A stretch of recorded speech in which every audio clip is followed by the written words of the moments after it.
കർമ്മത്തിലേക്ക് കടക്കുകയാണ്. ഉദ്ഘാടനവും ശ്രീ ഗുരുവായൂരപ്പൻ ചെമ്പൈ പുരസ്കാര സമർപ്പണവും ആണ് ഈ വേദിയിൽ നടക്കുന്നത്.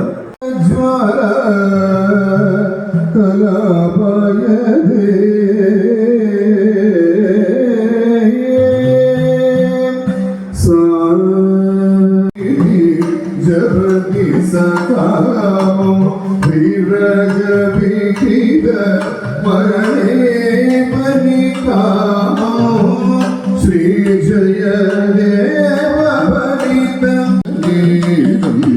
രാധിക കൃഷ്ണ രാധിക തവ വിരഹേ കേശവ.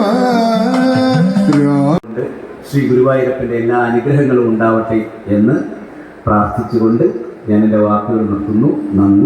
സാമ്പ്രദായികമായ വഴികളിലൂടെ മാത്രമല്ല കർണാടക സംഗീതത്തെ നയിച്ചിട്ടുള്ളത്. വളരെ കൃത്യമായ മനോധർമ്മവും ധർമ്മബോധവും എല്ലാം കൂട്ടിയിണക്കി അവതരണ വേദികളെ ഏറ്റവും ഉജ്ജ്വലമാക്കിയിരുന്ന സർഗസാന്നിധ്യമായിരുന്ന ആ മഹാനുഭാവൻ തൻ്റെ മുന്നിൽ കലാവിദ്യ അർത്ഥിച്ച് എത്തിച്ചേരുന്ന എല്ലാ വിദ്യാർത്ഥികളെയും ശിഷ്യരായി ചേർത്ത് പിടിച്ചു എന്നുള്ളത് ആദരവോടെ മാത്രമേ നമുക്ക് ഓർക്കാൻ സാധിക്കുകയുള്ളൂ.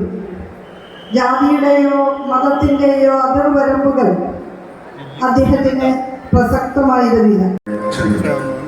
ഗുരുവായൂർ ദേവസ്വം ശ്രീ ഗുരുവായൂരപ്പൻ ചെമ്പൈ പുരസ്കാരം